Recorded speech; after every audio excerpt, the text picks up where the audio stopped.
La revue des titres dañ koy dooreeg ak li nga xam ne mooy le soleil xëtam bu njëkk daan indi ki nga xam ne mooy njiitu réew mi son excellence Bassirou Diomaye Diakhar Faye mi àddu ci li nga xam ne mooy accès à l'eau, emprise militaire, gestion des marchés, enseignement supérieur, les orientations du chef de l'État. Le Premier ministre annonce la présentation dans les jours à venir du plan de redressement économique au grand public et aux partenaires. Si boobu li xët bu njëkk tam dañ siy desandi ba tey ak coopération bilatérale, le Sénégal et le Vietnam signent 4 accords. ñu daal di àddu si beneen yéenekaay di Sud Quotidien moom si diplomatie parlementaire ci la àddu ak vers un nouvel axe Dakar-Hanoï. Donc le président de l'Assemblée nationale du Vietnam, accompagné de son épouse et d'une délégation de haut rang, est à Dakar pour une visite officielle de 3 jours. Cette visite première de genre depuis l'établissement des relations diplomatiques il y a 60 ans marque un tournant dans les liens bilatéraux au programme signature d'un accord de coopération parlementaire, session de travail sur le commerce, l'agriculture et les investissements. ñu daal di jàll ci beneen yéenekaay di yor-yor bi moom mi ngi indi ci xëtam bu njëkk li nga xam ni mooy njiital gouvernement bi Ousmane Sonko ci conseil des ministres bi àddu nañu si wàllum chômage, pauvreté, enclavement, situation des handicaps. Le premier ministre Ousmane Sonko s'engage à corriger les inégalités sociales. ñu daal di àddu ci beneen yéenekaay di Rewmi Quotidien xëtam bu njëkk daan nay àddu ci yëngu-yëngu ne daan nay am ci justice. Gis nañu ay bés yu ñu génn lii nga xam ne mooy SYNJUST ak l'UNTJ grève yi nga xam ne ñu ngi koy amal. Remous dans la justice, enchaînement avec 48 heures de grève. Alioune Tine appelle Ousmane Sonko à désamorcer la grève. ñu daal di jàll ci beneen li nga xam ni yéenekaay di libération xëtam bu njëkk daanay àddu ci wàllum li nga xam ne mooy koom-koom ak première arrestation dans l'affaire des navires fantômes engagés dans le projet GTA. Le parquet financier frappe au cœur de la mafia de 845,051 milliards de francs CFA. Le Mauricien Kocha Sandip, directeur général de Oman Logistique Sénégalesa.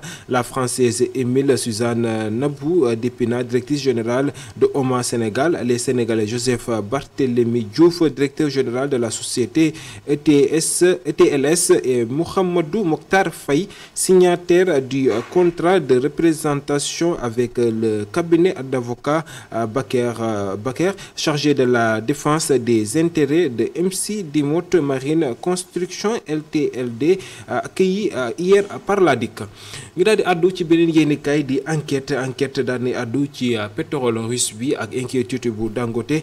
L'invasion qui inquiète Dangote. Pétrole russe banni en Europe mais de plus en plus présent sur le marché ouest africain. Aliko Dangote alerte sur un dumping russe excessif qui menace l'industrie locale.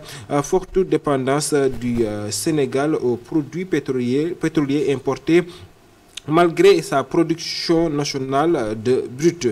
ñu daal di àddu ci beneen yéenekaay di Vox Populi moom àdduna ci grève bu justice bi, grève des travailleurs de la justice vers le point de non-retour. L'entente UNTJ se radicalise davantage face au pouvoir. waaye tamit si boobu lépp yéenekaay kii li nga xam ne mooy Abba Mbaye, un remaniement d'ouverture ou centré sur le parti au pouvoir ne sera pas la panacée à nos problèmes actuels. ñu daal di àddu ci beneen yéenekaay di Les Échos moom daal di àddu ci wàllum justice ak demande d'extradition. L'audience de Doro Gueye à Paris renvoyée au 3 septembre. Le procureur général près de la Cour d'appel de Paris veut avoir des informations complémentaires. L'audience a eu lieu le 9 juillet dernier. Le juge d'instruction du 3e cabinet devra poursuivre ses investigations sans Doro Gueye. dañuy desandi ba tey si boobu lépp yéenekaay ak réquisitoire supplétif mandat de dépôt requis contre Ismaïla et Birane Ngom. Double victoire de Farba Ngom contre le procureur financier. L'infraction d'association de malfaiteurs en bande criminelle organisée a désormais sauté. Les frères de Farba Ngom sauvés de prison.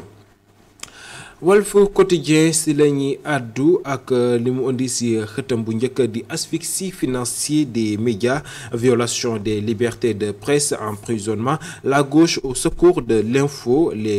La CDS dénonce une politique machiavélique d'écrasement de la presse.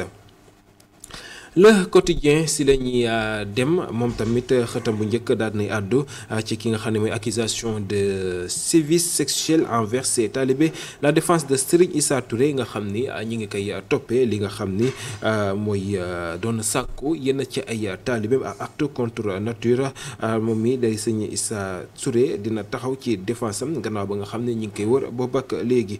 Dañuy àddu ci beneen yéenekaay di L'As, moom daal nay àddu ci li nga xam ne mooy la famille de Macabou qui dénonce la théâtralisation de l'affaire. Waaye tamit si boobu lépp yéenekaay sécurisation foncière à Notto Diobass, Alioune Sarr délivre 1500 titres aux populations.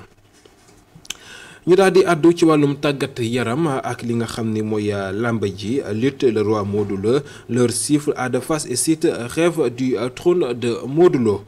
ñu daal di àddu ci le beneen yéenekaay jiixale kook Tribune Sport moom ba tey ci làmb ji ci la àddu ak ki nga xam ne mooy création bu fédération de lutte. Ki nga xam ne mooy Gris Bordeaux s'oppose et alerte: on veut nous faire croire que c'est pour mieux organiser la lutte, ce sont les gains des lutteurs qui sont visés, les conditions ne sont pas réunies pour une telle réforme, les écuries elles-mêmes ne sont pas encore bien organisées. Avant de penser à une fédération, il faut asseoir des fondations solides.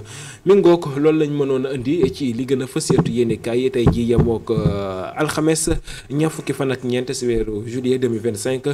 Nes tuuti gannaaw bàkk bi ñu daal di ñëwaat si li nga xam ne mooy actu commenté bi.